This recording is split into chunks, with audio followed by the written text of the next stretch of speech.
برستی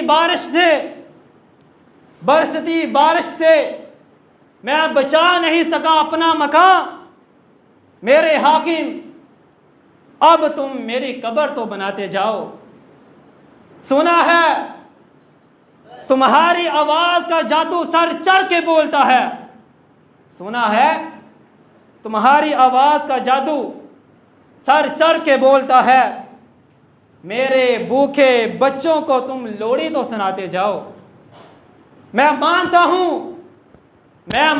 ہوں میرے علاوہ تمہیں کام بہت ہیں، زندگی جرم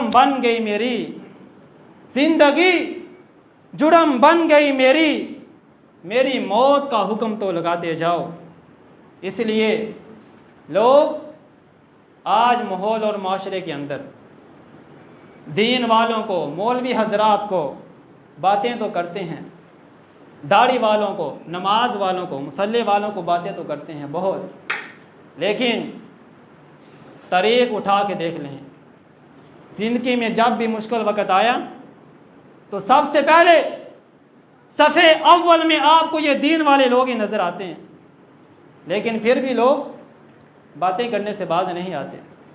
اس لیے آپ سے بھی گزارش ہے کہ جو ان کے حالات ہیں ان کے مطابق ان کو کھانے پینے کی بھی ضرورت ہے۔ خوش زمین کا حصہ نظر نہیں آتا، پانی ہی پانی، ان کو چھت کی بھی ضرورت ہے، خیموں کی بھی بہت زیادہ ضرورت ہے۔ آپ سے گزارش ہے سب اپنی اپنی طاقت کے مطابق، جتنی میرے پاس طاقت ہے میں کروں، جتنی آپ کے پاس طاقت ہے اپنی اپنی طاقت اور حیثیت کے مطابق ان کے لیے تعاون ضرور فرمائیں۔ ہم تو یہ کہتے ہیں اگر اللہ تعالیٰ نے آپ کو ہمت اور طاقت دی ہے، وقت بھی دیا ہے، آپ خود جاؤ اور جا کے ان کی مدد کرو، پھر اندازہ ہو کہ وہ کس حالات میں جی رہے ہیں۔ لیکن ہم یہ بھی کہتے ہیں اگر آپ کے پاس وقت نہیں تو جماعت نے جن کو ذمہ دار بنایا ہے ان کے ساتھ تعاون ہی کر دو، ان کا اپنا حصہ ہی دے دو تاکہ وہ ان تک پہنچا دیں۔ اللہ تعالیٰ ہمیں اپنے مسلمان بھائیوں کے ساتھ خیر خواہی کرنے کا جذبہ پیدا فرمائے اور ہم ان کے ساتھ ویسے محبت کرنے کی کوشش کریں جیسے اپنے بہن بھائیوں کے ساتھ کرتے ہیں۔ اللہ تعالیٰ ہمیں عمل کی توفیق دے۔ وما علینا الا البلاغ المبین۔ اشرح لي صدري ويسر لي أمري واحلل عقدة من لساني يفقه قولي